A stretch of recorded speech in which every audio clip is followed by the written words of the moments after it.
ओम शांति। 19 जून 2021। बाबा के महावाक्य। मीठे बच्चे, तुम महान सौभाग्यशाली हो, क्योंकि तुम्हें भगवान वह पढ़ाई पढ़ाते हैं जो अब तक किसी ऋषि मुनि ने भी नहीं पढ़ी। प्रश्न: ड्रामा की कौन सी भावी तुम बच्चे जानते हो, दुनिया के मनुष्य नहीं? उत्तर: तुम जानते हो, इस रुद्र ज्ञान यज्ञ से विनाश ज्वाला प्रज्वलित हुई है। अब सारी पुरानी दुनिया इसमें स्वाहा हो जाएगी। यह भावी कोई टाल नहीं सकता। ये ऐसा अश्वमेघ अविनाशी रुद्र यज्ञ है जिसमें सारी सामग्री स्वाहा होगी। फिर हम इस पतित दुनिया में नहीं आएंगे। इसे ईश्वर की भावी नहीं, ड्रामा की भावी कहेंगे। गीत। मुखड़ा देख ले प्राणी। ओम शांति। तुम बच्चों भी मनुष्य हो। ये मनुष्यों की सृष्टि है।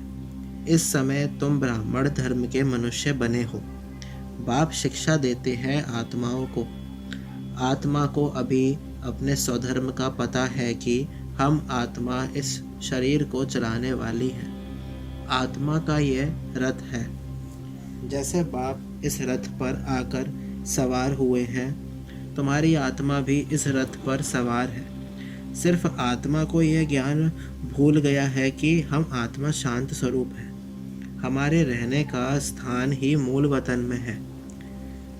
यह शरीर हमको यहाँ मिलता है। ऐसे ऐसे अपने साथ बातें करनी है। बाप कहते हैं, तुम आत्मा शांत स्वरूप हो। अगर तुम चाहो हम शांति में बैठें तो अपने को आत्मा समझ शांति धाम के निवासी समझो। थोड़ा समय शांति में बैठ सकते हैं। मनुष्य शांति ही मांगते हैं। मन को शांति चाहिए, यह आत्मा ने कहा। परंतु मनुष्य ये नहीं जानते कि मैं आत्मा हूँ। ये भूल गए हैं। एक कहानी भी है ना, रानी के गले में हार पड़ा था और ढूंढती थी बाहर। तो बाप भी समझाते हैं, शांति तो तुम्हारा स्वधर्म है। बच्चों ने समझा है हम आत्माएं शांत स्वरूप हैं। यहाँ आई है पाठ बजाने। इन ऑर्गन्स से डिटैच हो जाते हैं तो आत्मा शांत है। आत्मा अपने स्वधर्म शांति में जितना चाहे बैठ सकती है। चाहो हम इस शरीर से काम ना करें तो शांत में बैठ जाओ। यह है सच्ची शांति। इनको तुम ढूंढते नहीं। तुम्हारा स्वधर्म शांत है। अभी यहाँ पाठ बजा रहे हैं। बाप द्वारा मालूम पड़ा है हमने 84 जन्मों का पाठ बजाया। इन 84 जन्मों के चक्र का कोई को पता नहीं, सिर्फ तुम बच्चे ही समझते हो। पहले हम सूर्यवंशी राजा व प्रजा थे, फिर चंद्रवंशी, सो वैश्यवंशी, सो शूद्रवंशी बने। अब फिर से हमको सूर्यवंशी बनना है। तुम बच्चे सृष्टि के आदि मध्य अंत को जान गए हो। तुम कितने सौभाग्यशाली हो। बाप तो यथार्थ बात समझाते हैं। यह है ही सद्गति मार्ग। यह समझाना है कि सर्व का सद्गति दाता एक ही है। अभी जान गए हो, हमको बाबा आकर 21 जन्मों के लिए सद्गति प्राप्त करा रहे हैं। बाहर वाले मनुष्य इन बातों को जानते ही नहीं। तुम ब्रह्म कुमार कुमारियां ही जानते हो। कोई पूछते हैं, तुम बीके क्या जानते हो? परीक्षा तो होनी चाहिए कि ब्राह्मण व ब्राह्मणी है व नहीं। अगर तुम ब्रह्मा के बच्चे हो तो सृष्टि चक्र को जरूर जानते होगे। बाप रचयिता को जानते हो। ऋषि मुनि आदि तो रचता और रचना को जानते ही नहीं, तो गोया नास्तिक ठहरे। तुम भी नास्तिक थे। तुम भी रचता बाप और रचना के आदि मध्य अंत को नहीं जानते थे। स्कूल में पहले अनपढ़ ही आते हैं, फिर कहेंगे स्कूल में ये पढ़ा है। अभी तुम हो ईश्वरीय पढ़ाई में। परम पिता परमात्मा तुमको पढ़ा रहे हैं। यह बुद्धि में समझना चाहिए। रचता तो एक शिव बाबा ही है। रुद्र ने ज्ञान यज्ञ रचा, यह शास्त्रों में भी है। अब रुद्र और शिव परमात्मा में फर्क तो कोई है नहीं।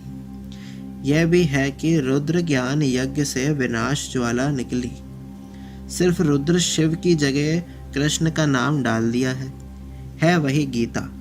कहते हैं इस ज्ञान यज्ञ से विनाश ज्वाला प्रज्वलित हुई, तो स्वराज्य के लिए यह ज्ञान यज्ञ है। इसमें पुरानी दुनिया स्वाहा होनी है। यज्ञ में सारी आहुति अर्थात सामग्री डालते हैं, सब स्वाहा कर देते हैं। तो इस रुद्र ज्ञान यज्ञ में सारी पुरानी दुनिया स्वाहा हो जाएगी। तुम अब राजयोग सीख रहे हो, इस पतित दुनिया में फिर आएंगे नहीं। यह दुनिया फिर खत्म हो जानी है। तुम जानते हो नेचुरल कैलेमिटीज़ आदि सब होंगी। ये सारी नॉलेज तुम्हारी बुद्धि में बैठना चाहिए।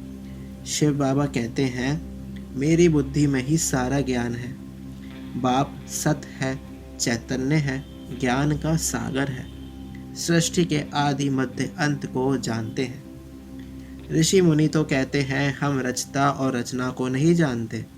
तुमसे कोई पूछेंगे तुमको क्या मिलता है, बोलो जिसको बड़े बड़े ऋषि मुनि आदि कहते थे कि हम रचता और रचना के आदि मध्य अंत को नहीं जानते हैं, सो हम जानते हैं। रचता बाप के सिवाय रचना के आदि मध्य अंत का राज कोई समझा नहीं सकता, रचता ही समझाएंगे। तुमको मालूम है मक्खियों की भी रानी होती है। रानी के साथ पीछे पीछे सब मक्खियाँ जाती हैं। रानी अर्थात माँ के साथ उनका कितना संबंध है। बेहद का बाप भी आते हैं तो सभी बच्चों को साथ ले जाते हैं। तुम जानते हो बाबा आया हुआ है, हम आत्माओं को साथ ले जाएंगे शांति धाम में। फिर से हमारा सतयुग का पाठ शुरू होगा। जिस पाठ बजाने के लिए तुम ये देवी देवता पद पा रहे हो, यहाँ तुम आते ही हो मनुष्य से देवता पद पाने। सब गुण यहाँ धारण करने हैं। इन लक्ष्मी नारायण जैसा बनना है। इनको दिव्य दृष्टि के सिवाय कोई देख ना सके। अभी तुम जानते हो हम सूर्यवंशी देवता बनेंगे। तुम्हारी बुद्धि में है कि स्वर्ग की राजधानी कैसे स्थापन होती है। सतयुग में था ही देवताओं का राज्य, परंतु देवताओं के राज्य में भी फिर राक्षस आदि दिखाए हैं। यह कोई जानते ही नहीं। भारत कितना पवित्र था, महिमा भी गाते हैं सर्वगुण संपन्न। उन्हों के आगे माथा भी टेकते हैं। मंदिर भी बहुत बने हुए हैं, परंतु यह पता नहीं कि आदि सनातन देवी देवता धर्म सतयुग का कब और कैसे स्थापन हुआ। भारत जो इतना उच्च था वह नीचे कैसे बना, यह किसको भी पता नहीं है। कहते हैं यह भाभी बनी बनाई है, किसकी भाभी है वह भी नहीं समझते। ड्रामा की भावी समझें तो समझ में आए। ड्रामा का रचयिता क्रिएटर डायरेक्टर कौन है, सिर्फ कह देते ईश्वर की भावी। ड्रामा कहने से ड्रामा के आदि मध्य अंत को जानना चाहिए। सिर्फ किताब पढ़ने से ड्रामा का पता नहीं पड़ सकता है, जब तक जाकर कोई ड्रामा देखे नहीं। जैसे अखबार में भी पढ़ा था एक कृष्ण चरित्र का ड्रामा बना हुआ है, परंतु देखने बगैर कोई समझ थोड़े ही सकता है। देखेंगे तब समझेंगे ड्रामा में ये सब होना है। तुम बच्चे भी ड्रामा को अभी समझते हो। मनुष्य कहते हैं वर्ल्ड की हिस्ट्री ज्योग्राफी का ये चक्र फिरता रहता है, परंतु कैसे फिरता है ये किसको पता ही नहीं।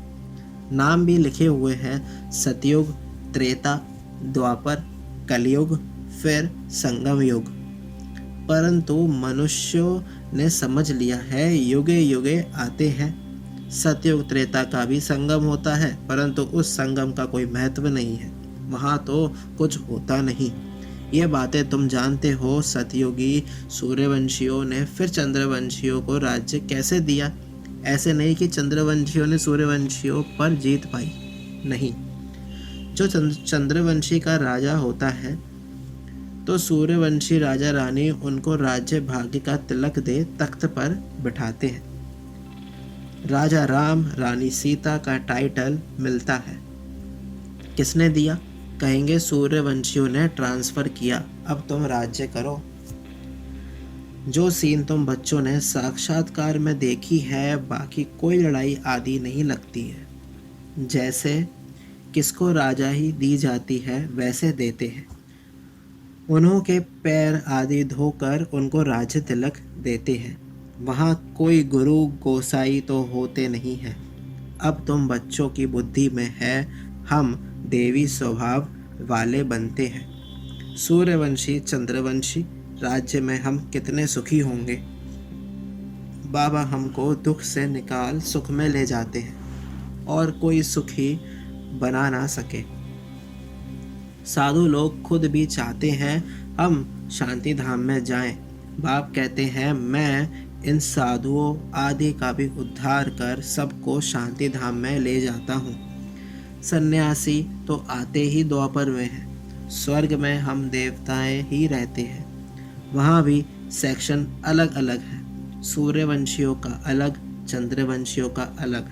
फिर बाद में इस्लामी, बौद्धि, सन्यासी आदि जो भी आते हैं सबका सेक्शन अलग अलग बना हुआ है। जब हम राज्य करते थे तो दूसरा कोई था नहीं।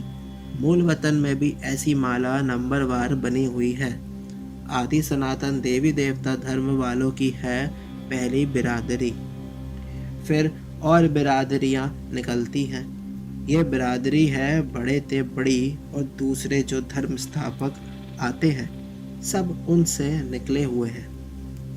तुम कहेंगे इस्लामियों की है सेकंड नंबर बिरादरी, फिर बौद्धियों की बिरादरी थर्ड नंबर, हम हैं फर्स्ट, बाकी हद की, और छोटे छोटे तो लाखों होंगे। यहाँ तो मुख्य है 4 बिरादरियाँ। पहले पहले हम आते हैं, फिर इस्लामी, बौद्धि, क्रिश्चियन आदि आते हैं। अभी हम नीचे गिर गए हैं। हमको ही 84 जन्म ले पार्ट बजाना पड़ता है। जो अभी लास्ट में है वही फिर फर्स्ट में होंगे। देवी देवताएं अब पतित होने के कारण अपने को देवी देवता कहला नहीं सकते। देवताओं को तो पूजते हैं, इससे सिद्ध है उन्हों के बिरादरी के हैं। सिख लोग गुरु नानक को मानते हैं, उनकी बिरादरी के हैं। सतयुग में पहला नंबर हमारी बिरादरी है। उनसे उच्च बिरादरी कोई होती नहीं। हम उच्च ते उच्च बिरादरी वाले हैं। हम सबसे जास्ती सुख भोगते हैं, फिर वही कंगाल बनते हैं। सबसे जास्ती दुखी यही है। कर्जा भी ये लेते रहते हैं। कितने साहूकार थे, अभी कितने गरीब हैं। सब कुछ गवा बैठे हैं। ये है ही दुख धाम। अब बाप फिर तुमको सुख धाम का मालिक बनाते हैं। बाकी सब चले जाएंगे शांति धाम। आधा कल तुम सुख भोगते हो, बाकी सब शांति में रहते हैं। चाहते भी हैं हम मुक्ति में जाएं। सुख को काग विष्टा समान समझते हैं। उनको सुखधाम का अनुभव ही नहीं है।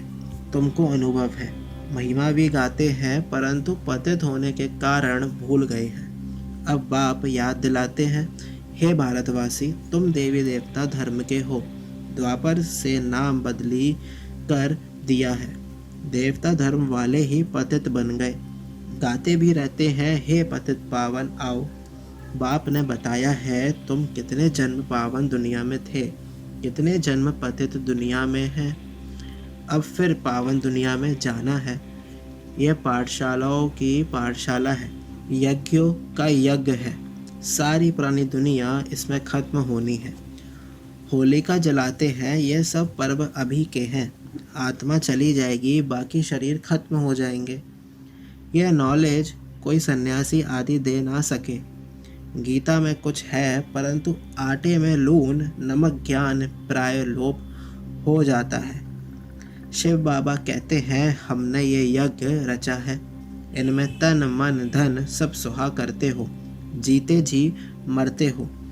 यह ज्ञान तुमको अभी मिल रहा है। अच्छा, मीठे मीठे से खिला दे बच्चों प्रति माता पिता बाप दादा का याद प्यार और गुड मॉर्निंग। रूहानी बाप की रूहानी बच्चों को नमस्ते।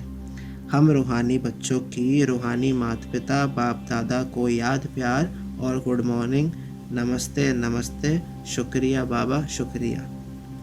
धारणा के लिए मुख्य सार। फर्स्ट पॉइंट, सुख धाम में जाने के लिए अपना देवी स्वभाव बनाना है। ड्रामा के आदि मध्य अंत के राज को बुद्धि में रख हर्षित रहना है। सबको यही राज समझाना है। सेकंड पॉइंट, स्वराज्य लेने के लिए इस बेहद यज्ञ में जीते जी अपना तन मन धन स्वाहा करना है। सब कुछ नई दुनिया के लिए ट्रांसफर कर लेना है। वरदान, सर्व आत्माओं पर स्नेह का राज्य करने वाले विश्व राज्य अधिकारी भव। जो बच्चे वर्तमान समय सर्व आत्माओं के दिल पर स्नेह का राज्य करते हैं वही भविष्य में विश्व के राज्य का अधिकार प्राप्त करते हैं। अभी किसी पर ऑर्डर नहीं चलाना है, अभी से विश्व महाराजा नहीं बनना है, अभी विश्व सेवाधारी बनना है। स्नेह देना है, देखना है कि अपने भविष्य के खाते में इसने कितना जमा किया है। विश्व महाराजन बनने के लिए सिर्फ ज्ञानदाता नहीं बनना है, इसके लिए सबको स्नेह अर्थात सहयोग दो। स्लोगन, जब थकावट फील हो तो खुशी में डांस करो, इससे मूड चेंज हो जाएगी। ओम शांति।